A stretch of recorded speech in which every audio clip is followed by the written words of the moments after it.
Saludos desde el aeropuerto de Guanajuato, en México, y esta es la columna semanal para Telesur que se llama Donald Trump no tiene quien le escriba.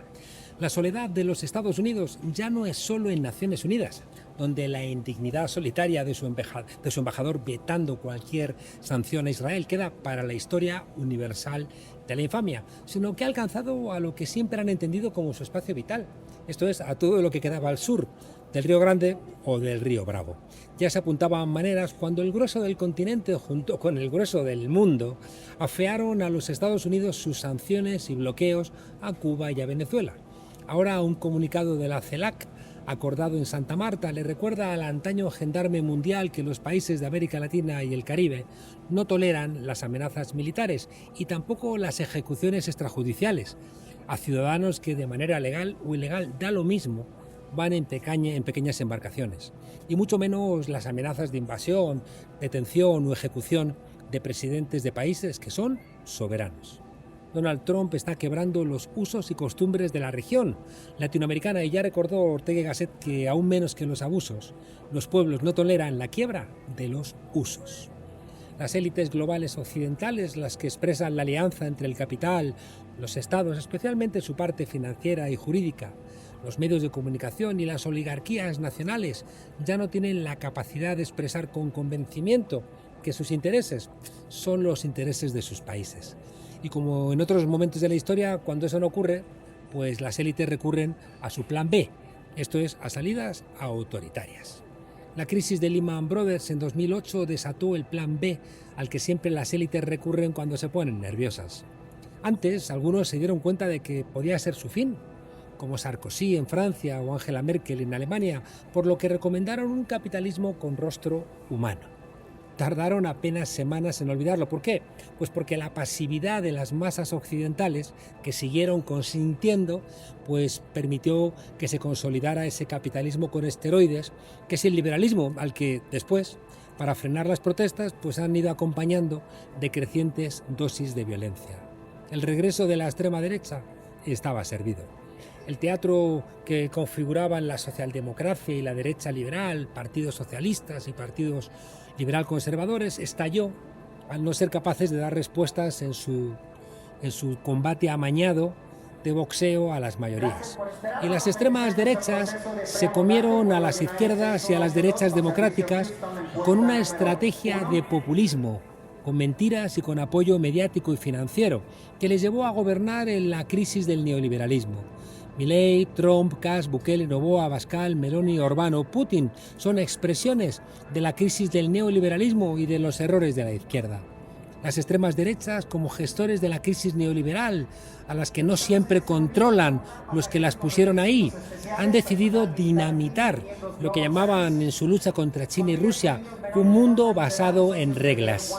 El derribo alcanza a la propia democracia. En Estados Unidos han empezado a hablar de tecnomonarquías, ellos, que nacieron contra el rey de Inglaterra y también contra el derecho internacional, que suma asaltos a embajadas, bloqueos, bombardeos de centrales nucleares, asesinatos extrajudiciales, sanciones, bloqueos, intentos de desestabilización, en fin. El privilegio es incompatible con la democracia y el 10% de la población, el 10%, uno de cada 10, concentra el 76% de la riqueza mundial. Y esa brecha cada vez se agranda más y más, ya que en los últimos años ese 1% se apropia de más del 60% de la nueva riqueza que se crea. Esa pobreza es la que se ve en las calles de Chicago, de Boston, de Nueva York y también en París, en Londres, en Madrid. Estados Unidos, como el hegemón del modelo neoliberal, está en un callejón sin salida, del que solo puede salir cambiando de modelo o prendiéndole fuego al mundo. Como lo de construir el socialismo en Estados Unidos es a día de hoy una quimera, pues Donald Trump quiere regresar al pasado, intentando recuperar 8 grandes controles que tenía Estados Unidos y que o bien ya no tiene o los pretende controlar desde una evidente debilidad. ¿Y qué es lo que explica el enfado con Venezuela, con Colombia, con México, que recuerda el enfado que tuvieron en Cuba en los 60 o con Nicaragua en los 80, desobedientes? Estos lugares de disputa serían los siguientes. Primero, el control de las rutas marítimas, que es donde discurre más del 80% del comercio mundial y tiene en los puertos sus atractores. En segundo lugar, el control del comercio mundial, con la desbordante competencia de China. En tercero, el control de los recursos energéticos, donde aparece Venezuela como el país del mundo con más reservas de petróleo reconocidas.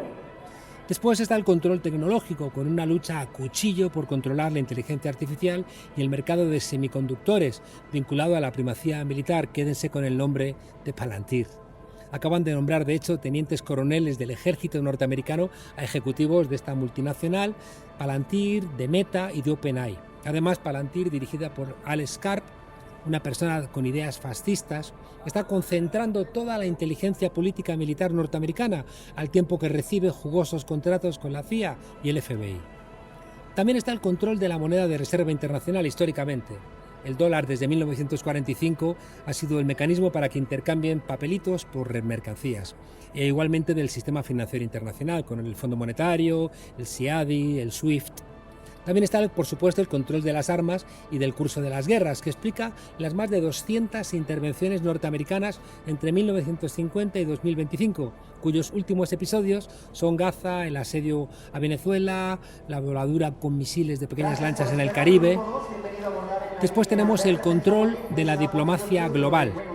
Como decíamos, Estados Unidos se está quedando mayoritariamente sola en importantes votaciones, en Naciones Unidas, por ejemplo, en asuntos relacionados con Cuba y Venezuela, y al tiempo que constata que su antaño obediente patio trasero ya no le obedece. Y por último también está el control de la hegemonía cultural, que perdió con el auge de otras culturas, como por ejemplo la latina, algo que es muy evidente en la música y en la literatura. Por ejemplo, también con el nombramiento del Papa Francisco y luego de León XIV, o con la soledad de Trump en asuntos como el negacionismo climático o la concesión del Premio Nobel de la Paz a una enemiga de los derechos humanos como la venezolana María Corina Machado. Es en este desesperado intento de mantener la primacía en estos ámbitos que está llevando a cabo una parte del establishment norteamericano, en el que dan por perdida la batalla contra China y proponen concentrar los esfuerzos en lo que Monroe llamó en 1823 su patio trasero. No es extraña la advertencia en su día de Bolívar, hace 2 siglos, acerca de los objetivos de lo que ya se veía como la amenaza del norte. Y es aquí donde cobra toda su fuerza el ataque permanente contra la soberanía de Venezuela, primero con Hugo Chávez y ahora con Nicolás Maduro, a donde se suman las controversias con la Colombia de Petro, el México de Claudia Sheinbaum, el Brasil de Lula da Silva o incluso el Canadá de Mark Carney o la España de Pedro Sánchez. Por supuesto, Venezuela sigue siendo el villano universal, porque la recuperación de su soberanía con Chávez y el mantenimiento con Maduro, pese a todos los impedimentos, es un firme obstáculo para la recuperación de la hegemonía global que ha perdido Estados Unidos. Estamos en 2026 y Venezuela puede ser para Estados Unidos el detonante del fin de su hegemonía. Trump, salvo el apoyo de las oligarquías latinoamericanas que están en la oposición y prefieren una invasión norteamericana a estar fuera del poder, o de países fracturados como Argentina o El Salvador, no tiene apoyos para hacer sonar sus tambores de guerra. Al tiempo sabe que pocos llorarían su desaparición. No sabemos a dónde llegará la desestabilización interna que crece con sus ataques a los lugares donde gobiernan los demócratas. El último, el Nueva York del nuevo alcalde Zoran Mandani, al lado de su cacería de migrantes o de personas de origen migrante que están prendiendo fuego al país. Al presidente norteamericano le pasa como al dictador que retrató García Márquez: no tiene quien le escriba, y si alguien lo hace es para mandarle cartas, para mentirle. María Corina Machado ha vuelto a engañar a Trump, diciéndole que si mantenía las sanciones, si mantenía el bloqueo, si llenaba la costa de portaaviones, habría un levantamiento militar apoyado por millones de venezolanos. Al tiempo, Marco Rubio le prometió el apoyo de los gobiernos latinoamericanos y dio por hecho que Maduro estaba a punto de caer.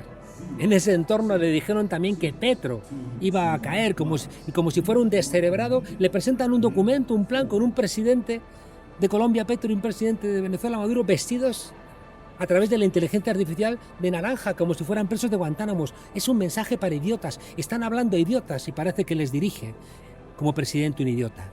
Todo esto para que el perro de Pavlov autoritario salivara. Las bestias heridas dan zarpazos y si te alcanzan, claro que te hacen daño. No podemos ser ingenuos, pero esos intentos desesperados son los que históricamente han acabado con sus últimos alientos.